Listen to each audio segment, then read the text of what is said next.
Un agenda chargé, un désir brûlant de se rapprocher de sa population, d'écouter leurs désirata, ainsi que de s'assurer de leur bien-être. Le président de la République, Félix-Antoine Tshisekedi Tshilombo, a effectué une itinérance dans le Haut-Lomami pour la clore à Lubumbashi. Mesdames et messieurs, bienvenue dans ce nouveau numéro d'itinérance présidentielle. Pour débriefer, je ne serai pas seule, je serai accompagnée de... Alors, je suis Maître Jagaste Djamba, acteur politique, citoyen engagé. Je suis Ghislain Mangi Kaïndé, acteur politique, président du courant politique Avance et passionné de la République. Itinérance présidentielle. Bâtir, écouter et agir.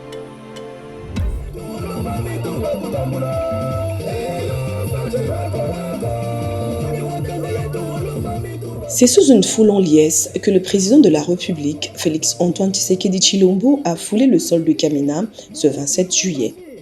Arrivé en début d'après-midi par l'aéroport militaire, le chef de l'État a été accueilli par les autorités provinciales du Haut-Lomami, les députés et une population massivement mobilisée. Le garant de la nation a salué les mamans, les jeunes et les chefs coutumiers venus de tous les territoires.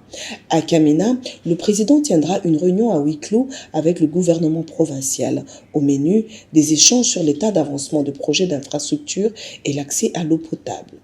Le chef de l'État se tiendra compte des travaux effectués sur différents chantiers pour matérialiser sa vision dans cette partie du pays. Félix-Antoine Tshisekedi Tshilombo inaugurera l'usine de captage et distribution d'eau de Lovoy. Le chef de l'État quitte Kamina après 6 heures d'activité intense, laissant derrière lui l'espoir d'un développement accéléré. Cap sur Kanyama-Kasese. Itinérance présidentielle. Bâtir, écouter et agir. Vous le voyez à Kinshasa, dans certains artères de la ville, en train de refaire la propreté, bien sûr. Et aussi, de l'autre côté, ça ne s'est pas arrêté. Vous le verrez, bien sûr, dans ces images. Alors, je reviens avec nos invités. Kanyama Kasese, ça vous dit quelque chose? Bien évidemment, comme tout Congolais qui aime son pays et qui aime surtout l'essence de l'ordre de la discipline, Kanyama Kasese dit exclusivement l'essence de l'autorité de l'État. Parce que lorsqu'on voit Kanyama Kasese, c'est là on voit un service national, qui n'a pas été mis sur pied par l'actuel président, mais qui, à ce jour, a été requinqué, s'il faut le dire ainsi, par l'actuel président. Parce que ceux qui hier causaient désolation au niveau de nos populations, aujourd'hui, on les a transformés en bâtisseurs. Donc, on a pris ceux qui on pouvait regarder de travers comme de la boue que le président a façonné pour en faire une mine, ou je vais dire une richesse pour le pays. Aujourd'hui, ces bâtisseurs vous bâtissent des éléments de bureau, des éléments de travail, des éléments de consommation de la population. Et aujourd'hui, par exemple, à Kinshasa, ils sont arrivés pour vous produire un environnement sain. Exactement. Et il y a d'ici peu, tout citoyen, je vais le dire, à Kinshasa, peut voir non pas seulement le changement, non pas du tout je vais dire, ce qu'on voit aujourd'hui, c'est une métamorphose, voilà, mais dans le bon. Métamorphose dans le bon parce que il est vrai qu'on a connu beaucoup, je vais dire, si je vais qualifier ça des campagnes, parce que c'est ça aussi les dangers, il y a certaines politiques qui ne sont pas basées sur les règles, mais qui sont basées sur les campagnes, et ça, ce n'est pas très correct. Mais aujourd'hui, vous avez la touche de ce qu'on n'a pas vu au début. On a vu les gouvernances passer où, par exemple, si j'ai resté dans le domaine de l'assainissement, on pouvait ressortir de la boue au niveau des caniveaux pour permettre à ce qu'il y ait fluidité des eaux et puis les laisser tout au long de route. Mais aujourd'hui, vous avez ces mêmes bâtisseurs, lorsqu'ils travaillent, ils sortent des caniveaux toutes ces boues, ils les enlèvent des artères, et là où on pouvait avoir des embouteillages monstres, parce que ça c'est un élément qui dérange beaucoup nos populations, il faut le reconnaître, et lorsque le service national, je vais dire ces vaillants, ces braves de services paramilitaires, lorsqu'ils arrivent, ils imposent l'autorité de l'État. Vous avez de la fluidité parce que les embouteillages nous causent des pertes énormes. Ce n'est pas seulement un carburant qui est perdu, mais lorsque le temps, lui, il est perdu. Mais les temps, c'est de la richesse que l'on perd. Et quand ces Kanyama, je veux dire, ces bâtisseurs arrivent et vous vous font gagner en temps parce qu'ils imposent l'autorité, ça veut dire en fait qu'ils vous font gagner en richesse en même temps. Et ça, il faut saluer non seulement le sens, je vais dire, patriotique et d'ordre de ces bâtisseurs, mais également toutes les autorités, en commençant par le chef, bien sûr, suprême, le chef de l'État, de ces bâtisseurs, et toutes les autorités, je vais dire, tant militaires, paramilitaires, administratives, qui interviennent dans la chaîne de commandement et des opérations et de la structuration de ces services qui nous produit aujourd'hui des résultats escomptés. En gros, c'est juste pour dire que Kanyama KCC, qui était un endroit vu comme un enfer, a pu produire des bons éléments qui aujourd'hui participent au développement je pourrais dire du pays, parce qu'on le voit actuellement à Kinshasa, sous ordre du général Kassongo Kabwik, en train de rebâtir autrement, ça veut dire mettre la propriété et aussi bien d'autres choses. Alors, maître Gisela, j'ai bien prononcé le nom. Voilà. Alors, un petit mot par rapport à Kanyama KCC, parce que nous devrons continuer. Nous devrons montrer à la population, à ceux que nous suivent, d'autres images de ce coin qui sera transformé. Et je dirais peut-être qu'un de ces quatre, ce sera un paradis. Ça veut dire que pour moi, dans mon analyse, je l'ai dit, Kanyama KCC, vous l'avez mentionné, était dernièrement perçu comme un lieu où on allait trouver des tortionnaires contre des jeunes délinquants qu'on envoyait là-bas sans en connaître le sort final. Alors qu'au départ, la conception originelle, Kanyama KCC, était un endroit où on devrait ériger le sanctuaire du service national. Mais c'était devenu un sanctuaire de la mort, un sanctuaire de la torture, un sanctuaire du désespoir, un sanctuaire des rejetons des cités qu'on trouvait comme des délinquants et qu'on pouvait jeter là-bas. Il suffisait qu'on arrête un jeune et qu'on lui dise que vous allez aller à Kanyama KCC, ça devait être la fin de sa vie. Et même par après, on n'aurait plus à connaître son sort.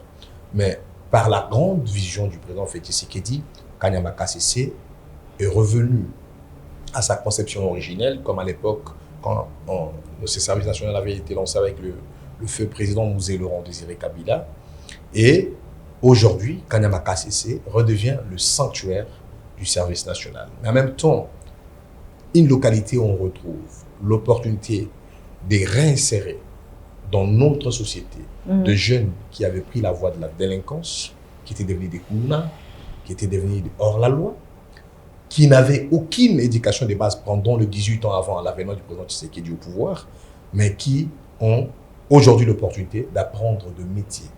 À travers, bien sûr, le management du général Kassongo Kabwik, à qui nous adressons aussi des félicitations. Ces jeunes qui étaient des délinquants, des désœuvrés, des non-instruits, sont devenus des citoyens d'une grande utilité qui, non seulement débarquent à Kinshasa récemment pour nous aider à faire la propriété de la ville, non, mais qui déjà depuis la base du service national à Kanyama KCC nous ont fabriqué des bons, de meubles des écoles, de meubles de bureaux, qui les ont envoyés à la veille de la rentrée scolaire déjà l'année passée dans plusieurs écoles, et ça servait à toute la République.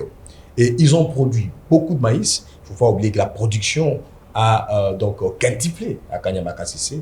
Et grâce à la production des Kanyama KCC, des provinces comme le Kasaï oriental ont été desservies en maïs, et nous avons évité... nous allons y arriver. Oui, puisque vous m'aviez pris le mot de la bouche. Voilà, on va carrément suivre la visite de l'usine agro-industrielle, puisque vous parliez de cela tantôt, qui sera couplée bien sûr de l'inauguration du centre hospitalier Maman Denise Niakero. Et on va revenir pour continuer avec Maître Gisela, bien sûr, puisqu'il avait déjà posé un mot là-dessus. On y va et on revient juste après. Itinérance présidentielle. Bâtir, écouter et agir.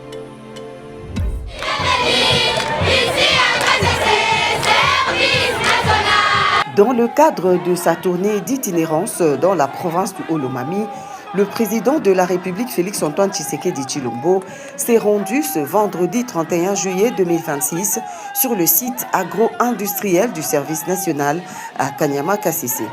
Ce déplacement s'inscrit directement dans la stratégie présidentielle visant à garantir la souveraineté alimentaire et à dynamiser le secteur agricole congolais. Le chef de l'État a d'abord inspecté les dépôts de stockage de maïs et les unités d'élevage intégrées, un système circulaire où les résidus de récolte nourrissent le bétail. Pour soutenir cet élan et étendre l'exploitation, le chef de l'État a remis officiellement un lot de nouveaux engins agricoles destinés à moderniser le travail des équipes du service national. Le chef de l'État a poursuivi son itinérance par l'inspection des infrastructures de stockage en construction à Kanyama-Kasese. Composé de 3 silos d'une capacité totale de 30 000 tonnes, ce dispositif technique vise à consolider la chaîne de valeur agricole nationale par la transformation locale, la création de la valeur ajoutée et le renforcement de la sécurité alimentaire en République démocratique du Congo.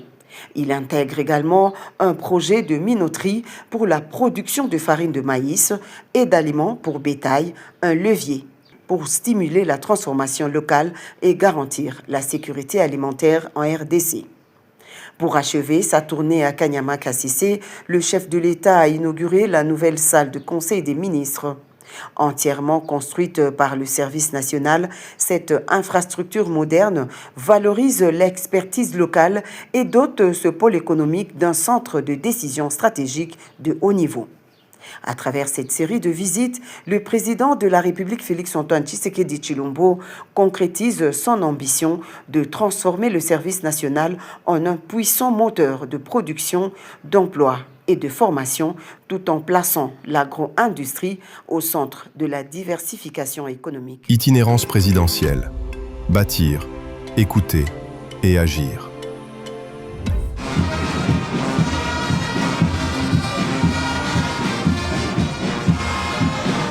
Jeudi 30 juillet 2026 à Kanyama-Kasese, le président de la République Félix-Antoine Tshisekedi Tshilombo a inauguré le centre hospitalier Maman Denise Nyakeru, devenu aujourd'hui un pôle de soins, de formation et de développement grâce aux investissements consentis par l'État.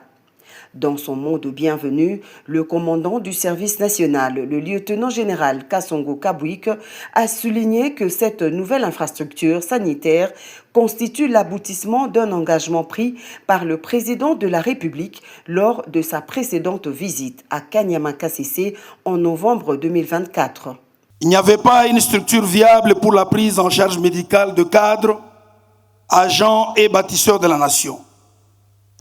Lors de votre dernière visite à Kasese, tenant compte de votre vision et de vos ambitions sur le service national, vous aviez pris la décision et promis de doter les centres pilotes de Laurent Désiré Kabila d'un hôpital digne de ce nom. Vous n'aviez pas hésité un seul instant de donner des moyens conséquents pour la construction de cet hôpital moderne. Cette œuvre grandiose sera gravée dans la mémoire de plusieurs générations et ne bénéficiera pas seulement aux cadres, agents et bâtisseurs du service national, mais aussi aux riverains et à toute personne désireuse de se faire soigner à l'hôpital Maman Denise Nyakeru Tshisekedi, quelle que soit sa provenance. Doté d'équipements médicaux de dernière génération, le centre hospitalier Maman Denise Nyakeru comprend notamment des services de consultation, d'urgence, de réanimation, de chirurgie, de gynéco-obstétrique, de médecine interne, de pédiatrie et de laboratoire, ainsi qu'un plateau technique d'imagerie médicale comprenant une échographie, une radiographie et un scanner. L'établissement dispose également de 6 salles d'hospitalisation offrant une capacité de 60 lits. Le commandant du service national a également rendu hommage à la première dame Denise Nyakeru Tshisekedi pour sa contribution à l'équipement complet de cette structure sanitaire. C'est en signe de reconnaissance, a-t-il précisé, que le centre hospitalier porte désormais son nom. Cette infrastructure est destinée à assurer la prise en charge des cadres, agents et bâtisseurs de la nation du service national tout en restant ouverte aux populations riveraines ainsi qu'à toute personne nécessitant des soins médicaux. L'inauguration de ce centre hospitalier marque une nouvelle étape dans la modernisation du service national et illustre la volonté du chef de l'État de renforcer les infrastructures sociales de proximité au bénéfice des populations. Itinérance présidentielle. Bâtir, écouter et agir. Voilà, je l'ai dit dans mon annonce que le président voulait bien sûr à chaque fois s'assurer du bien-être de sa population. C'est vrai que Kanyama-Kasese est un milieu reculé où on y forme des gens, mais est-ce que ces gens avaient droit à des soins de santé de qualité? C'était encore un point d'interrogation jusqu'à ce jour. Et voilà, on parle aussi de desservir ce coin du côté alimentaire. Le chef de l'État s'est assuré, bien sûr, qu'il y ait tout ce qui va avec pour le bien-être de cette population qui a eu à le voter. Je reviens sur vous, Maître Ghislain, puisqu'on parlait déjà de l'agro-pastoral. Kanyama-Kasese pourrait devenir un de ces quatre, une plaque tournante côté agroalimentaire de la RDC? Je suis tout à fait convaincu avec cette politique implémentée par le chef de l'État, avec les résultats à ces niveaux, comme je l'ai dit tout à l'heure, déjà parce que Kanyama-Kasese nous a permis de réduire la dépendance alimentaire des importations qui venaient de l'Angola, de la Zambie, pour nourrir le Katanga et même le Kasaï, parce que tout récemment, le maïs consommé dans le Kasaï, tout comme dans le Katanga, partant donc Olomami, c'est la production du Kanyama-Kasese. D'où notre ambition de devenir véritablement un pays qui a sa souveraineté alimentaire, qui a une autosuffisance alimentaire. Mais en même temps, j'aimerais ici faire un parallélisme. Parce qu'avant le président Félix Tshisekedi, des centaines de millions de dollars ont été investis dans des projets agroalimentaires. J'évoque donc là les cas Bukangalozo. Ces centaines de millions de dollars ont été volatilisés. Mais le président Félix Tshisekedi fait la différence. D'abord, par sa politique, par son autorité, et en même temps par le choix de ceux qui vont exécuter sa politique, notamment le choix du commandant du service national actuel, qui s'est démontré comme étant un fervent défenseur de la vision du chef de l'État dans ce domaine et qui a produit ses résultats.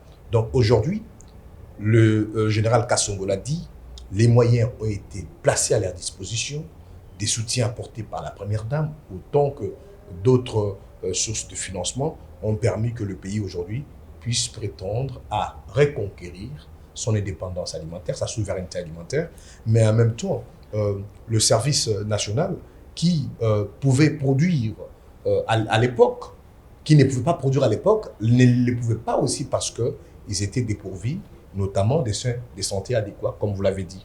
Parce que si on doit compter sur la production de Kanyama-Kasese, il faudrait aussi que ceux qui produisent soient bien soignés. Et donc, c'est là le bon sens ou carrément le bien fondé de cette immigration, de la réhabilitation de l'hôpital, dorénavant baptisé Madame Denise Nyakero Tshisekedi. Vous voyez les équipements modernes des dernières générations et ça garantit non seulement la santé de ceux qui sont à Kanyama-Kasese dans les services nationaux, mais en même temps, comme l'a dit le commandant Kassongo, et au bénéfice des populations riveraines et de toutes les personnes qui pourraient se retrouver dans des conditions de besoin de santé dans cette zone. Kanyama-Kasese, c'est donc aujourd'hui l'ambition à la fois de notre bonne gouvernance sur le plan agro-industrie, et en même temps aussi de notre gouvernance sur le plan des ambitions de notre pays dans tous ces domaines qu'il y a comme la formation, la production de biens de forte nécessité, notamment comme nous l'avons cité des meubles et tant d'autres de ceux qui seront produits à travers les services nationaux. Je vous invite à suivre ce qu'a été le Conseil des ministres qui sera coupé de l'arrivée du président à Lubumbashi et on revient juste après pour le débrief. Itinérance présidentielle. Bâtir, écouter et agir. Le président de la République, Félix-Antoine Tshisekedi Tshilombo, a aussi présidé la 95e réunion ordinaire du Conseil des ministres. La première ministre Judith Suminwa, tous les membres du gouvernement et les directeurs de cabinet du chef de l'État Anthony Kinzo ont pris part à cette importante régnant. Itinérance présidentielle.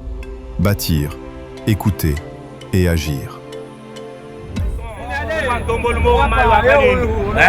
Une population liesse, une ambiance chaude a caractérisé la ville de Lubumbashi ce vendredi lors de l'accueil du garant de la nation. Après plusieurs jours d'itinérance dans la province du Haut-Lomami, bouclée à Kamina, le président de la République, Félix Antoine Tshisekedi Tshilombo, est arrivé dans la capitale qu'il préfère, ville cosmopolite et carrefour du Grand Katanga, en début des soirées pour une journée marathon marquée par des actes forts. Dès son arrivée à l'aéroport, le chef de l'État a été accueilli par le gouverneur intérimaire de la ville de Lubumbashi, par le président du Sénat, le président de deux cours, les autorités provinciales ainsi que les forces vives du Grand Katanga. À la sortie de l'aéroport, l'ambiance était festive, tels des enfants venus accueillir leur père. Le cortège présidentiel a pris la direction vers la résidence où des audiences officielles sont prévues dès samedi matin. Le président recevra les notables, les députés, les sénateurs ainsi que les représentants de la société civile pour échanger sur les défis de la province. Cap sur le secteur social avec la visite de l'hôpital Machi Picchu pour s'enquérir de l'état des infrastructures sanitaires et du bien-être des malades. Félix Antoine Tshisekedi Tshilombo présidera un conseil de sécurité élargi à tous les responsables du Grand Katanga. Le clou de la visite sera l'inauguration solennelle du nouveau palais de justice de Lubumbashi. Un édifice moderne qui incarne la volonté du chef de l'État de rapprocher la justice du citoyen et de renforcer l'état de droit. La boucle sera à l'aéroport international de la Louano où, après les visites de travaux qui y sont effectuées, le président clôturera officiellement son itinérance avant de regagner Kinshasa. Itinérance présidentielle. Bâtir, écouter et agir. Au-delà de la communication habituelle, le président de la République démocratique du Congo a fait un point sur la situation générale du pays avec un accent particulier sur les enjeux sécuritaires, humanitaires et sanitaires à l'est de la République démocratique du pays. Et c'était lors de la 95e réunion du Conseil de ministres qui a eu lieu aussi à Kanyama-Kasese dans la nouvelle salle, s'il vous plaît, construite par les services nationaux, par les bâtisseurs, bien sûr. Maître Diagas. Vous vouliez me parler de Kanyama-Kasese. Exactement, madame. Déjà que je crois que Maître Ghislain a donné assez d'éléments, mais ce qui m'intéresse, c'est comme vous avez tout à l'heure parlé de la souveraineté, parce que cette réunion concernée, c'est une réunion où le point était centré sur la sécurité. En parlant ici de la souveraineté, madame, à l'instar de la diplomatie, qui est un domaine de souveraineté, à l'instar de nos défenses, forces de défense, domaine de souveraineté, les questions alimentaires relèvent également aussi de la souveraineté. Parce que vous ne pouvez pas prétendre avoir une souveraineté nationale si vous n'êtes pas très fort sur le plan de la souveraineté alimentaire. Parce qu'il s'agit là de notre souveraineté économique. Il faut aujourd'hui davantage féliciter celui qui décide de réduire, justement, comme Maître Ghislain l'avait dit, notre dépendance, la dépendance de notre économie centrée sur l'importation. Il faut centrer beaucoup plus, ça veut dire notre activité économique, sur l'exportation. Ça veut dire nous produisons en quantité suffisante et nous avons la possibilité de nourrir nos populations et de commercialiser ce que nous donnons et ce que nous produisons au niveau de notre pays. Mais également, il y a un aspect intéressant avec nos bâtisseurs des services nationaux. Je l'ai souvent dit, notre pays, la RDC, que moi j'appelle affectueusement un continent en chantier du temps moderne. Aujourd'hui, dans un pays comme le nôtre, voir le président de la République donner de la valeur à ces bâtisseurs qui sont considérés aujourd'hui de la classe ouvrière, c'est une marque, je vais dire, c'est une nouvelle dynamique où le président oriente désormais nos enfants vers justement cette classe, vers ces travaux. Parce qu'un pays en chantier comme la RDC, continent en chantier, nous n'avons pas qu'au besoin des bureaucrates. Nous n'avons pas qu'au besoin des technocrates. Nous avons surtout besoin de la classe ouvrière. Exactement. Et généralement, lorsque les enfants d'une certaine époque n'ont pas été orientés vers la classe ouvrière, c'est parce que cette classe ouvrière n'a pas été valorisée. Et le président apporte la touche vers la valorisation de cette classe ouvrière pour permettre à ce que nous construisions notre pays. Parce que ce que nous avons aujourd'hui comme infrastructure efficace, Là, je vois le chemin de fer, les réseaux routiers qu'on a construits. Ça n'a pas été uniquement l'œuvre de bureaucrates ou de technocrates. Ça a été surtout l'œuvre de la classe ouvrière. Donc, il faut valoriser la classe ouvrière comme le président l'a fait,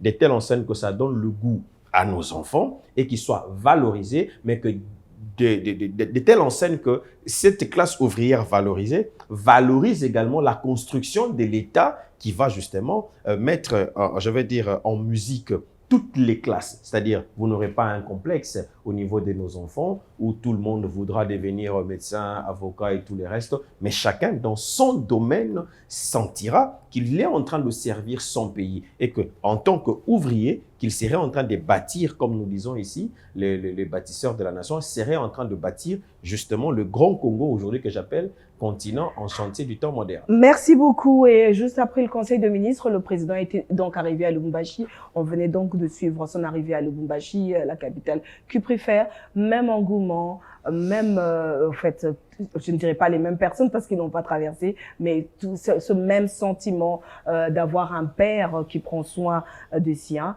a été encore vu du côté de tous ceux de Lubumbashi.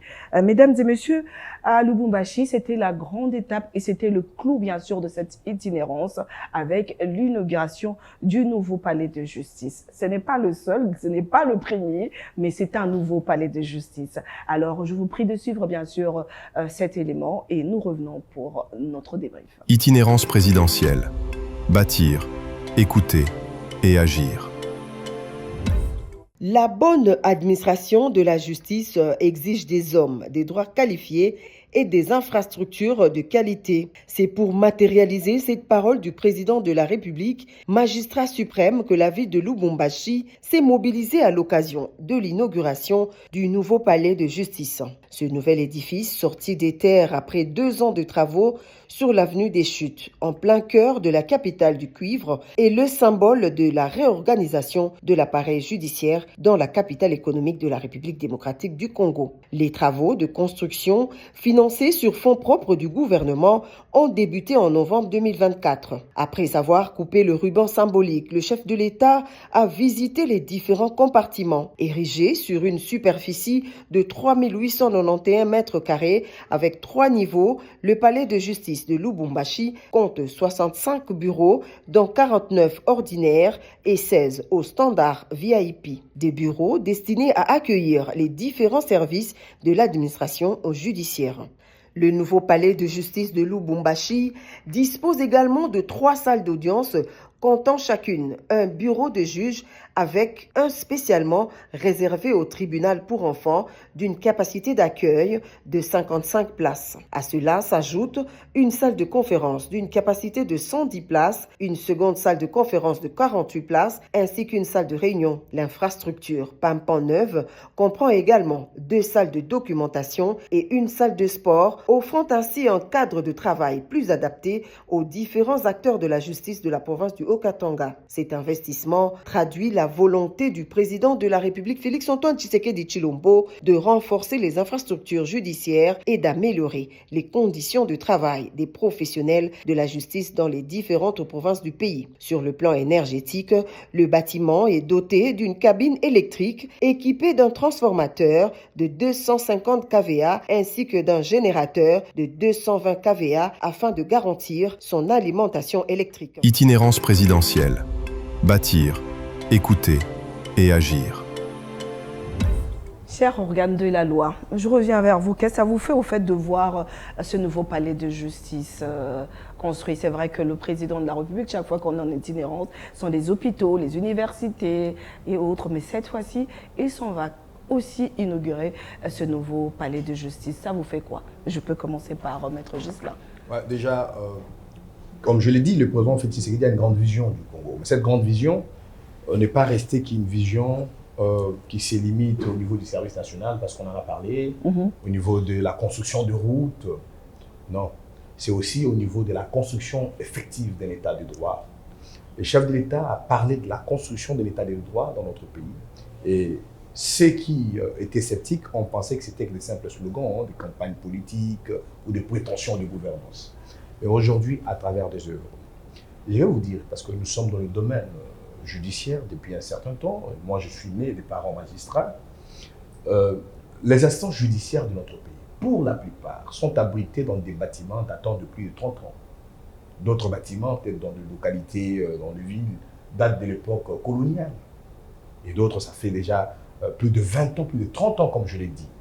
Mais sous le président Félix Tshisekedi, on ne se limite pas par des slogans et des prétentions de diriger un état de droit, mais plutôt par des œuvres.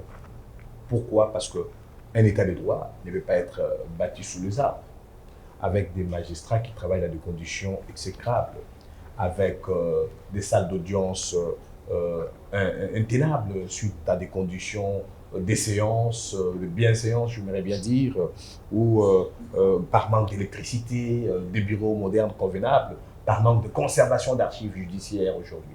Mais avec la modernisation des instances judiciaires aujourd'hui, ce n'est pas seulement ici à Lubumbashi que le président Tshisekedi a construit. Tout récemment, c'était en Colombie. Et comme nous parlons de Lubumbashi, ça veut dire que c'est la continuité de la construction de cet état de droit moderne que le président Tshisekedi a visionné et qu'il est en train aujourd'hui de réaliser. J'aimerais conclure par dire une justice mieux dotée, mieux formée, mieux recrutée aujourd'hui. Parce que lorsque le président Tshisekedi arrive, il trouve moins de 4000 magistrats. Aujourd'hui, il en a recruté près de 8000 magistrats. Et les gens se disaient, où est-ce qu'il va les mettre? Il n'y a même pas de bureaux. Mais le président Tshisekedi n'a pas vu les défis. Parce que dans sa vision, il savait qu'il va le construire, ces bureaux. Il va le construire, ces bâtiments, ces palais de justice. Ça ne sera pas qu'à Lubumbashi, à travers tout le pays, nous verrons ce genre d'inauguration. Alors, j'aimerais dire d'ailleurs à nos compatriotes qui sont magistrats, avec qui nous collaborons, qui sommes aussi avocats, que le chef de l'État le porte à cœur, le magistrat suprême porte la vision la plus lucide de l'État de droit dont il a toujours rêvé et auquel aspire le peuple congolais. Et j'encourage, je rends hommage au chef de l'État. Je salue d'ailleurs aussi à la même occasion tous les magistrats pour le travail qu'ils continuent à faire en accompagnant bien sûr le chef de l'État dans la réalisation de cette grande vision. Je commence donc par voir là le président de la Cour constitutionnelle qui est le numéro 1 du Conseil supérieur de la magistrature, pour qu'ensuite, après que ces inaugurations aient eu lieu, que eux qui vont gérer ces bâtiments, que eux qui vont y habiter, les magistrats, qu'ils en fassent bon usage et qu'ils en fassent le véritable temple où sera dit le droit et où sera consolidé notre état de droit. Voilà. Maître, vous êtes également avocat. Qu'est-ce que ça vous fait de voir au fait cette bâtisse et qu'est-ce que ça vous fait que le président mette aussi un point sur la justice au fait? Oui, madame, moi déjà, je marche avec un principe, c'est que le bon médecin n'est pas celui qui se limite à constater la pathologie, mais c'est celui qui en apporte la thérapie. Le président l'a dit, il a dit que nous avions une justice malade, mais il ne s'est pas limité à dire que la justice était malade. Il a mis carrément à l'hôpital. C'est-à-dire, il a commencé maintenant, il travaille sur la thérapie. Exactement. Maître Ghislain vous a parlé du recrutement ici de 5000 magistrats. C'est-à-dire, lorsqu'on constate qu'il y a déficit, le déficit n'est pas seulement en termes des bâtiments, en termes de matériel. Le déficit commence d'abord au niveau du personnel, au niveau des animateurs. Et il a renforcé ce côté-là du personnel parce qu'il y a plusieurs aussi qui sont allés en retraite, parce qu'il faut insuffler un vent nouveau. Il ne s'est pas limité là. Aujourd'hui, nous parlons de ce bâtiment ici, le Palais des Justices. Je voudrais ici dire que, madame, on ne peut pas concevoir une justice moderne dans des bâtiments, je vais dire vestus. Non, il faudrait aussi des bâtiments dignes de nom, un environnement sain. Nous sommes avocats. C'est ça notre vie. Madame, vous n'imaginez pas à quel point c'est pénible lorsque vous êtes avocat. Vous plaidez les causes des personnes. Vous défendez la justice avec tout ce que vous avez comme pouvoir, mais que parfois les conditions de travail ne permettent pas. Parfois, il arrive qu'on puisse incriminer certains magistrats aussi à tort. Parce que lorsque les conditions de travail ne vous permettent pas de... On appelle ça conditions de travail. C'est-à-dire, lorsque les conditions de travail ne répondent pas, le travail lui aussi est amputé de la condition d'existence. Alors, lorsque vous avez quelqu'un qui travaille pour vous donner les conditions de travail optimales, le message qui est lancé, c'est que la justice que moi j'ai décriée hier, je la veux être optimale. Parce que, dit-on, on dit souvent que la justice est celle qui élève une nation. Comment pensez-vous élever une nation avec une justice qui trébuche, qui balbutie, qui peine même d'exister? Voilà pourquoi ici, il est ici l'occasion de non seulement d'encourager ces actions, mais également d'interpeller ceux-là qui prendront, je vais dire, la gestion. Je parlais ici des politiques de maintenance de ce genre de bâtiments. Le président Félix, qu'on le veuille ou non, même si nous voulons qu'il reste là éternellement, le bon Dieu dans sa souveraineté, un jour reprendra sa créature. Mais c'est à nous, nous autres, qui allons rester après lui, de perpétuer justement ce que lui a entamé. C'est aujourd'hui à Lubumbashi, ça ne s'arrêtera pas à Lubumbashi, ça sera, je vais dire, dans des chefs-lieux, dans des territoires. Déjà, quand on parlait de Kanyamaga Sissi aujourd'hui, Kanyamaga Sissi, on a dit que c'était un coin à l'époque plus ou moins perdu, aujourd'hui qui reprend vie avec les édifices qu'on y implante. Ça, c'est un signal de justice forte, de justice moderne, mais également, c'est un élément interpellateur. Le président veut nous démontrer que lui, il fait sa part. Nous autres qui sommes professionnels de justice, nous autres, avec certains qui sont acteurs et tous les restes qui concourront à l'exercice de cette bonne justice, nous devons nous en servir comme héritage. C'est un signal à la fois politique, c'est un signal à la fois, je vais dire, de souveraineté, parce que la justice, comme je le disais tantôt, est aussi un élément de souveraineté. On ne saura pas élever cette nation si nous-mêmes, nous ne sommes pas en mesure ne serait-ce que d'entretenir et de maintenir la modernité que les politiques publiques implémentent pour le bien de ceux que nous sommes, surtout nous, acteurs et professionnels des justices. Les itinérances présidentielles matérialisent la vision du chef de l'État de voir ce beau Congo renaître de ses cendres. Mesdames et messieurs, cette émission est une production de la cellule de communication de la présidence de la République. Merci de l'avoir suivi et rendez-vous aux prochaines itinérances présidentielles. Itinérance présidentielle. Bâtir, écouter et agir.